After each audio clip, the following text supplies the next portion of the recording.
एक बड़ी खबर, एक ब्रेकिंग न्यूज़। अमेरिका ने ईरान पर हमला किया है, एक बड़ा हमला किया है और अमेरिका ने ये ऐलान किया है। अमेरिकी सदर डोनाल्ड ट्रंप ने बाकायदा तौर पर एक्स के ऊपर लिखा है, ये ऐलान सामने आया है उनकी तरफ से। ईरान के साथ जो बैक चैनल राब्ते थे वो बज़ाहिर ऐसा नजर आ रहा है कि कोलैप्स कर गए हैं। ईरान के सुप्रीम लीडर फोन नहीं उठा रहे। वजह इसकी मैं पहले लंबे से कह रहा था कि हो नहीं सकता कि डोनाल्ड ट्रंप के आशीर्वाद के बगैर ये सब कुछ हो रहा हो, लेकिन जो यूएसए के उन्होंने अभी थोड़ी देर पहले ट्वीट किया कि अमेरिकन एयरफोर्स ने बॉम्बिंग की है और 3 न्यूक्लियर साइट्स अस्फहान की, नतांस की और फोर्दो को वहां पे अटैक किया गया। बहुत बमबारी की गई है, बम फेंके गए हैं और फिर अपनी एयरफोर्स की तारीफ की है, दुनिया में सबसे बेहतरीन है। Wants to do he does, उसको कोई फर्क नहीं पड़ता। इसको हमारे जनाब आसिम मुनीर साहब कह रहे हैं कि इसको नोबल पीस का जो प्राइज है, अवार्ड है, वो मिलना चाहिए। वाह जी वाह, सदके जाऊं मैं आपके। अपने पहले दौरे सदारत में मैंने जो है मुख्तलिफ तनाज़ात हल किए। पाकिस्तान और हिंदुस्तान के बीच में मैंने सीज़ फायर करवाया और ये अब उनका कहना हमला करने के बाद कि अमन का वक्त आ चुका है और उन्होंने अपनी फोर्सेस को, अपनी एयरफोर्स को बाकायदा तौर पर इस हमले के हवाले से मुबारकबाद भी दी है और उन्होंने कहा है कि तमाम तैयारे हमारे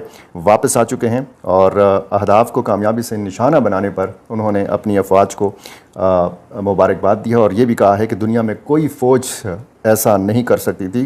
आप तो पहले इस बात का जवाब देना कि पूरा इंटरनेशनल मीडिया ये कह रहा है कि आप अपनी एयर बेस देने जा रहे हैं ईरान के खिलाफ, आप अपना समुंदर देने जा रहे हैं ईरान के खिलाफ। आपकी वजारत खारजा ने उसके ऊपर क्या मौकफ दिया है? कोई बंदा बतलाए क्या मौकफ दिया उसके ऊपर? आप तो चुप हैं इसलिए कि आपको फर्क नहीं पड़ता। आपके तो फ्लैट हेवन फील्ड के अंदर हैं, आपने तो यहां से उठना है। अगर खुदा ना खास्ता पाकिस्तान पर कोई मसला हुआ, आपने तो B2 बमबार तैयारा है, 30,000 टन वो उसमें मिसाइल से वो हमला करते हैं, तो वो उन्होंने कर दिए हुए हैं और तीनों साइट्स को उन्होंने दावा किया है कि वो तबाह कर चुके हैं।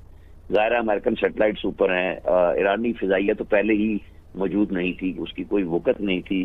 ईरान तो अपने मिसाइलों के सहारे खड़ा था इस वक्त जो जवाब दे रहा था, क्योंकि इंटेलिजेंस में उनका फेलियर स्टार्ट में हुआ था जब इसराइल ने हमला किया उनके आर्मी चीफ को। के अंदर जो कुछ हुआ है गुज़श्ता 2.5-3 सालों से, ये सब लिंक्ड है जो आज हो रहा है और जो ईरान के साथ हो रहा है और जो आगे होने जा रहा है। अमेरिका ने अपने B2 तैयारे जो ताकतवर तरीन बम रखते हैं, डेजी कटर बम्स, 3-3 हजार किलोग्राम के, 3-3 टन के बम उनके लगे होते हैं और इससे भी ज्यादा शायद बड़े लगे होते हैं। एटम बम से ज्यादा ताकतवर जो मदर ऑफ ऑल बम्स हैं वो फेंके जाएंगे। सारे उन्होंने न्यूक्लियर फैसिलिटी तबाह करनी है, उसके लिए तो वो किसी हद तक जाएंगे। हो सकता है वो कहें कि पहले एक मारा जाए गड़ा बने। यही है कि भाई ये मुलाकात फ्री लंच नहीं है। वाज़ेह